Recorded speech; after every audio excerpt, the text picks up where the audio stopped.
Hi everybody, happy Friday, welcome to story time. There isn't going to be one next week because it's half term, so you all get to have a break from your home learning.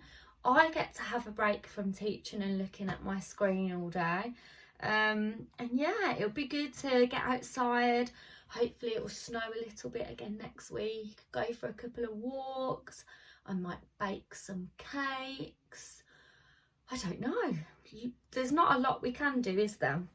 Today, I had a parent actually say that they really enjoyed the story last week, which was the Muhammad Ali story. So I promised that I would read the Little People Big Dreams book about Pele this week. So Pele is a Brazilian football player, very, very famous man.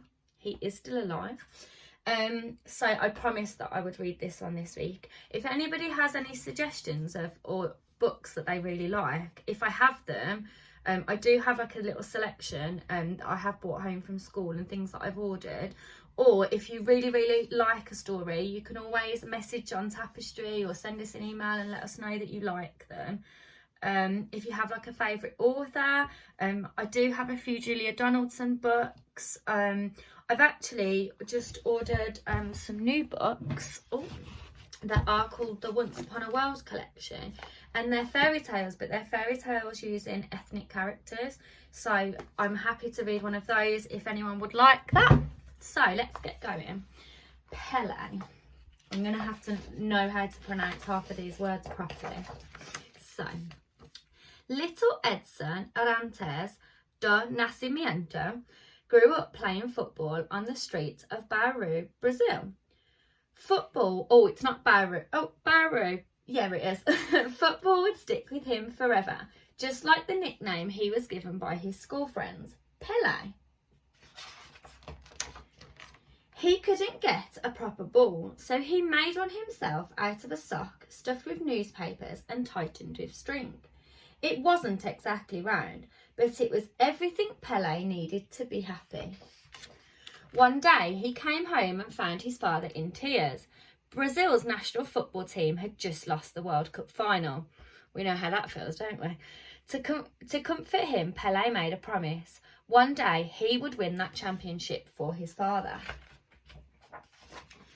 Pele made it from the streets to the amateur leagues, where he controlled the ball like no other.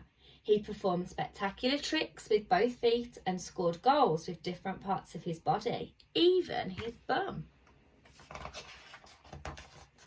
A football coach convinced his mother to let him quit his job in a shoe factory and move to the city of Santos, where one of the biggest clubs in Brazil was looking for new talent. It was a once-in-a-lifetime opportunity. When the club's managers saw this 15-year-old boy dancing samba with a ball, samba's a type of dance, they couldn't believe their eyes. Still, Pele would need to keep practicing if he wanted to make the top team. He was ready to work hard. In his debut match, Pele scored his first official goal, and soon he was the season's top scorer. But he stayed humble. With his first paycheck in hand, he didn't buy a fancy car. He bought his parents a new house. That's lovely, isn't it? He was only 16 when he was selected for the national team to play the World Cup in Sweden. Fans all over the world celebrated his goals as the young striker played his Jogo Bonito, a phrase that means beautiful game. My pronunciation might not be very good on that. Brazil won the World Cup for the first time ever, and not just his father, but the whole country cried with joy. Pele was named football's O Rei, or the King, and all the best teams in Europe wanted him. Pele won 2 more World Cups for his country and all possible titles for Santos. When he scored his 1000th goal, even the rival players ran to hug him. Bells at churches all over Brazil sounded in his name. But his work did not stop on the football field. He travelled the world, showing how the game could unite people. He also played for the New York Cosmos under one condition: the club would open training camps for children in need. Pele was a worldwide legend and received all possible honours from athlete of the century to Sir. After 20 years of playing and travelling, he had done more to promote togetherness than any other footballer. And little Edson became not just Pele, the best football player who has ever lived, but a person that every girl or boy wants to be. Someone who is just as happy to unite people as he is to score a winning goal. So that is the story of Pele, and you've got his timeline of his life at the back of the story.